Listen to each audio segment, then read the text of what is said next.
Bonjour à tous, bienvenue dans cette nouvelle émission. Aujourd'hui, on va parler d'un sujet et d'un art que j'adore, faire parler les autres. Alors pour moi, une interview, c'est pas qu'une suite de questions, c'est vraiment un espace qu'on ouvre pour échanger avec l'autre, une confiance qu'on va créer, une authenticité qu'on rend possible. C'est vraiment un espace, un temps, enfin c'est quelque chose de très particulier et je vais vous raconter comment je fais, ce que j'écoute vraiment et pourquoi ça change tout pour celles et ceux qui passent derrière mon micro. Voilà, allez, je vais répondre pour ça à certaines de vos questions. La première question, pourquoi selon toi la plupart des interviews sont ennuyeuses ou creuses? Alors, peut-être parce qu'elles manquent un petit peu de préparation et d'échange avec la personne avant d'enregistrer. Et puis, il faut savoir être relativement à la fois à l'écoute, mais synthétique, et en même temps rester sur sa ligne et pas trop faire de digression, même si c'est toujours sympa d'avoir une petite anecdote. Bon, alors du coup, c'est pas évident à faire, mais je crois souvent c'est que il y a quelque chose, un cadre en tout cas qui n'a pas peut-être été assez bien posé. Et c'est cet espace dont je parlais il y a un instant qui n'a pas été assez bien créé. Et il y a vraiment quelque chose de l'ordre de l'intimité qui doit s'ouvrir de par l'écoute que l'on va apporter à l'autre et de l'échange qu'on va avoir avec lui, qui va faire que cette interview va être plus prenante, plus intéressante. Voilà, c'est vraiment ça. En fait, ça semble tenir à rien, mais au final, c'est ça qui fait tout. Voilà, c'est bon, c'est un peu surprenant. Alors, quelle est ta définition d'une bonne question? Alors ça, c'est une question un petit peu difficile. Je dirais qu'une bonne question, déjà, c'est une question ouverte qui amène au dialogue, c'est-à-dire une question qui amène pas une réponse par oui ou par non. Mais c'est pas évident forcément à faire quand on n'a pas préparé, parce que des fois, instinctivement, on pose des questions fermées, comme ça, t'as bien mangé? Oui. T'as passé des bonnes vacances? Oui. Enfin voilà. Donc c'est super. Enfin, voilà, c'est pas que c'est compliqué, mais c'est vraiment quelque chose à préparer en tout cas. Et donc d'avoir des questions vraiment qui instaurent un dialogue et puis qui s'intéressent vraiment à la personne. Faut un petit peu de préparation, quoi. Une bonne question, c'est vraiment une question qui montre qu'on s'est intéressé à la personne et qui ouvre à l'échange. Voilà ce que je pourrais dire. Peux-tu nous donner un exemple d'une question que tu poses toujours? Alors, je n'ai pas de questions récurrentes typiquement, mais dès qu'il y a des questions bateau, bien sûr, de relance qu'on utilise un peu tous, mais j'ai pas de questions vraiment typiques. En tout cas, j'essaye de ne pas en avoir parce que je trouve que sinon ça ronronne trop et faut un petit peu se challenger et sortir de sa zone de confort pour arriver à faire de belles choses. Et en tout cas, c'est ce que j'essaye de faire. Voilà. Comment tu mets une personne à l'aise, même si elle est stressée ou réservée? Ben, je l'accueille avec le sourire déjà. Euh, J'essaye d'échanger un maximum avec elle avant de commencer l'enregistrement. J'explique toujours que on peut se tromper, on peut faire une pause, on peut enlever une question dans la mesure où on enregistre. Donc rien n'est grave et qu'on peut y aller sans crainte.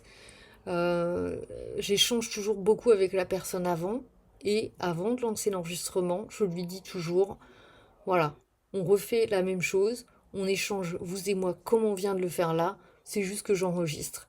Et du coup, ça les met vraiment en confiance et ça déstresse parce qu'en fait, je leur dis qu'ils viennent de le faire. Et puis, ben, on apprend un petit peu à se connaître. Ils voient que je suis quelqu'un de curieux, ouverts sur leur univers. Donc et voilà, le stress et la réserve ont tendance à s'atténuer. Après, j'ai vu des cas vraiment compliqués. Pas forcément moi, mais des collègues hein, qui ont pu avoir. J'ai un jeune collègue, donc c'est pas moi qui ai dû mettre à l'aise la personne, mais qui a eu comme ça un président d'association qui était extrêmement stressé à l'idée de passer à l'antenne et qui donc s'asseyait dans le studio de la radio prêt à faire l'interview. Et là, d'un coup, il était en panique, donc il se mettait à respirer, mais vraiment de manière presque haletante, enfin vraiment des grosses respirations avec de longues expirations par la bouche. Enfin vraiment parce qu'il était dans un état de stress considérable et au point qu'il a dû sortir du studio, aller marcher dans le couloir à plusieurs reprises avant de revenir dans le studio, s'installer, refaire la même scène, ressortir dans le couloir. C'était un truc de dingue. Je crois que mon collègue, pour enregistrer quelque chose de 5-10 minutes, a passé plus d'1 heure parce que la personne est ressortie au moins 3 fois dans le couloir. Voilà, donc moi ça c'est un truc qui m'est jamais arrivé. Peut-être que ça aurait pu. Le fait est que, bon, voilà, c'est pas moi qui suis tombée sur cette personne, mais c'est c'est vraiment pas forcément évident quand on a des gens qui sont particulièrement anxieux. Voilà, c'est pour la petite anecdote. À quoi fais-tu attention dans la voix de l'autre? Bah, naturellement, il y a des voix qu'on aime et d'autres qu'on aime moins. Il y a quelque chose du ressenti hein, dans les voix. Mais c'est comme, je dirais, on va aimer un chanteur, moi un autre. Et alors, il n'y a pas que ça, mais il y a aussi énormément forcément la voix quand on parle d'un chanteur. Et je pense que c'est un peu l'histoire je le sens, je le sens pas. Voilà, ça va très très vite et il y a des voix comme ça qui vont tout de suite venir nous choper quelque part. C'est très intérieur, ça va nous parler et ça va être une voix voilà, qui va être particulière pour nous. Mais non, sinon, par rapport vraiment, si on en reste en termes professionnels par rapport aux interviews, bah, je vais faire attention que la personne parle bien en face du micro, donc je vais lui faire mettre un casque. Évidemment, moi j'en ai un.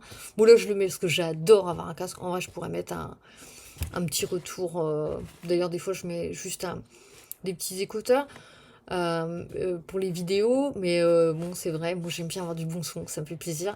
Mais par rapport aux personnes, ouais, faut qu'elles aient un casque parce qu'elles-mêmes, elles vont se rendre compte de quand elles sont plus en face du micro, qu'est-ce qui se passe, on les entend plus, enfin, elles vont plus s'entendre, donc voilà. Donc je fais attention qu'il y ait un retour casque qui soit bon. Et puis, ouais, voilà, je pense que c'est surtout ça. Après, la personne a la voix qu'elle a, hein. C'est, après, c'est vraiment du traitement de son, hein. Il y a des décalages dans les volumes des voix ou des choses comme ça, ça, c'est des choses qu'on gère en post-production en radio. Comment captes-tu l'instant où la personne est vraiment elle-même? Eh ben, je sais pas. C'est quelque chose qu'on ressent, pareil, hein, c'est dans l'intimité de la relation.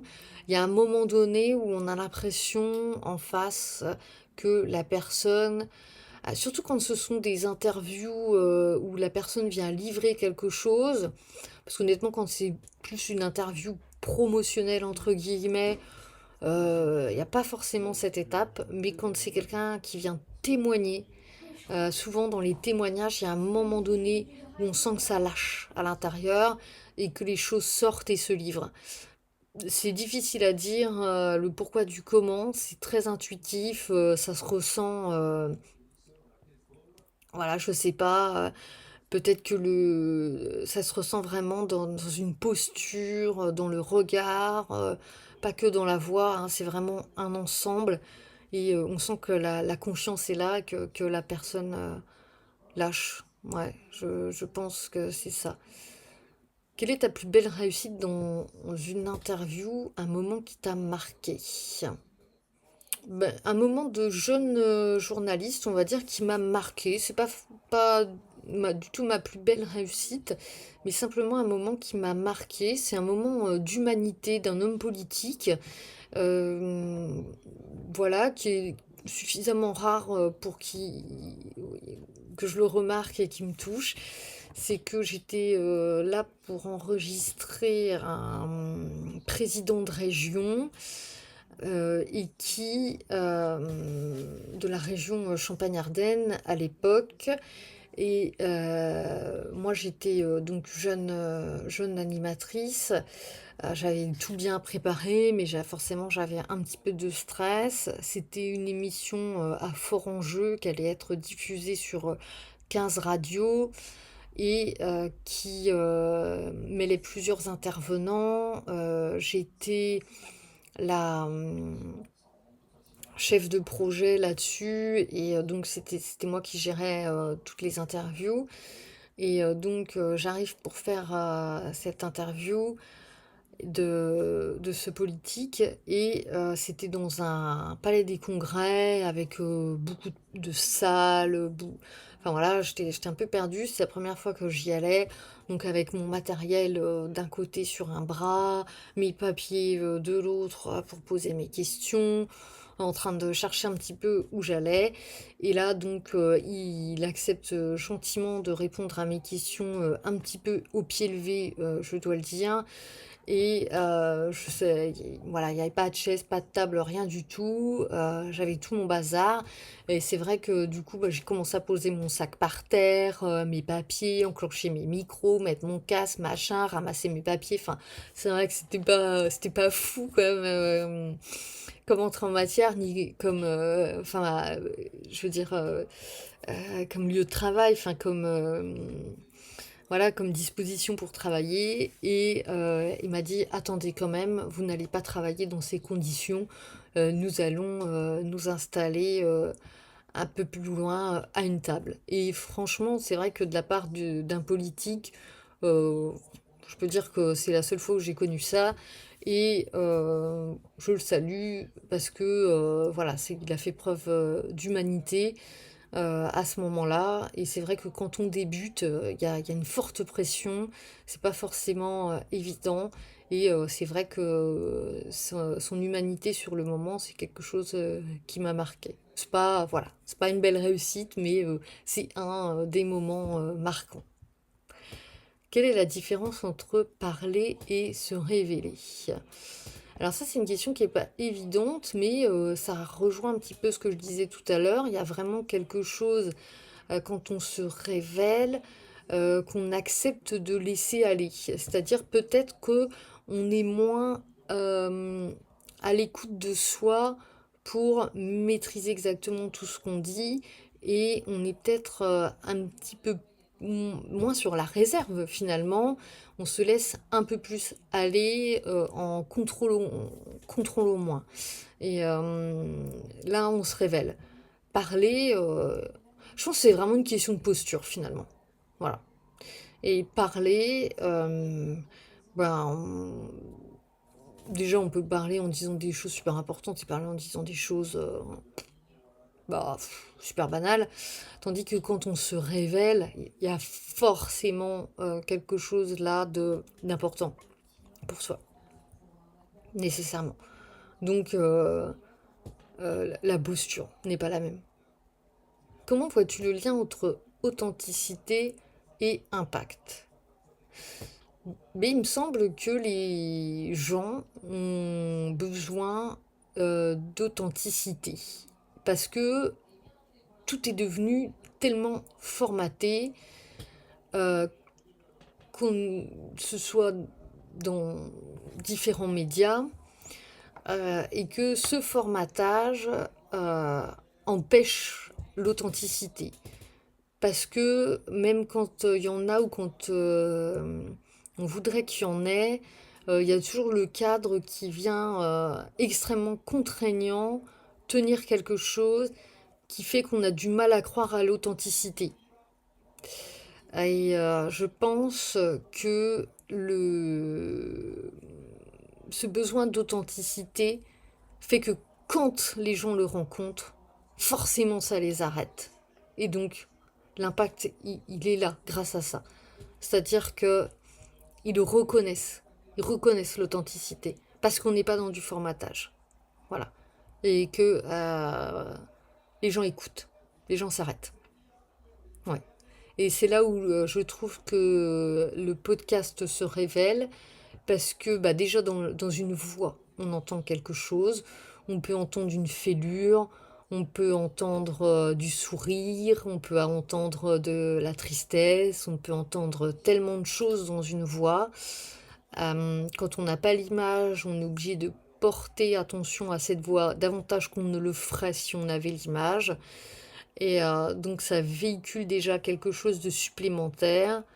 Et si en plus on parle avec authenticité, on a forcément un impact. Voilà. Que réponds-tu aux gens qui pensent qu'ils n'ont rien d'intéressant à dire? Qui se trompent. Qui se trompent parce que tout le monde a quelque chose d'intéressant à partager de son vécu, du moment justement qu'on sait le faire avec cœur. Eh bien, il y a forcément quelque chose à partager. Après, c'est vrai que parfois, on ne se rend pas compte parce que, par exemple, on est expert dans son domaine. Et quand on est expert dans son domaine, on ne voit plus forcément ce qui fait notre expertise, ce qui fait qu'on est différent et que, voilà, on est masterclass. Parce que pour nous, c'est devenu quelque chose de commun. Donc, on ne voit pas l'intérêt pour les autres. Parce qu'on a l'impression que tout le monde sait faire la même chose que nous. Et en vrai, c'est pas le cas. Mais je dis ça, mais c'est pour tout. Et, que ce soit un métier ou que ce soit au quotidien, euh, quelqu'un qui s'entraîne à faire quelque chose, que ce soit un sport, que ce soit une mère de famille, un père de famille, que ce soit enfin, peu importe en fait, quelque chose qu'on maîtrise, qu'on sait faire parce qu'on le fait tout le temps, on se rend plus compte forcément qu'on sait le faire et qu'on peut le transmettre aux autres. Voilà. C'est ça qui est dommage et qui est important parfois de se recentrer pour se rendre compte qu'on a des choses à donner, à livrer. Vraiment. Moi, je sais que j'ai discuté aussi il n'y a pas longtemps avec une femme politique, mais politique presque apolitique. C'est un contresens complet ce que je suis en train de raconter. Mais ce que je veux dire, c'est que c'est vraiment typiquement la femme engagée et qui s'engage, qui est aumônière à l'hôpital, musulmane, et qui s'engage auprès des femmes musulmanes de quartier dans ma ville et qui engage des discussions avec elles. Et c'est incroyable la richesse qu'il y a au cours de ces discussions parce que je pense que ces femmes du coup doivent penser peut-être oui justement qu'elles n'ont rien d'intéressant, sauf qu'elles portent en elles toute une culture. Et, euh, et du coup moi qui ne suis pas de cette culture, mais forcément c'est intéressant pour moi. La rencontre est intéressante. Voilà. Et d'ailleurs cette femme œuvre beaucoup pour ces femmes et elle fait un travail remarquable. Mm. Voilà. Et pour aussi, du coup, leur montrer à quel point elles ont de l'intérêt, à quel point leurs paroles, leur culture, elles, qui elles sont, ça a de l'intérêt. Voilà. Et ça, on peut le transposer à tout. Vraiment. Donc voilà pour ce que j'avais à vous raconter aujourd'hui. Alors si ça vous a donné envie de vivre cette expérience, de vous laisser surprendre par vos propres mots, eh bien, dites-le moi. Alors, ça peut être par l'envie de créer un podcast, parce que vous avez un message à délivrer, parce que vous avez envie de traiter de certains sujets, parce que vous avez envie de vous révéler, de raconter votre histoire de famille à vos petits-enfants, enfin, je sais pas. Ou que ce soit parce que vous êtes un entrepreneur et que vous voulez que quelqu'un vous pose les bonnes questions pour vous mettre en relief et que vous ayez un impact sur les réseaux avec cette communication. Eh bien voilà, dans tous les cas, dites-le moi, c'est avec grand plaisir que je travaillerai avec vous. En tout cas, n'hésitez pas, partagez ce podcast, laissez votre avis, posez vos questions et souvenez-vous, parfois tout commence par une seule question. Voilà, à très vite pour une nouvelle vidéo.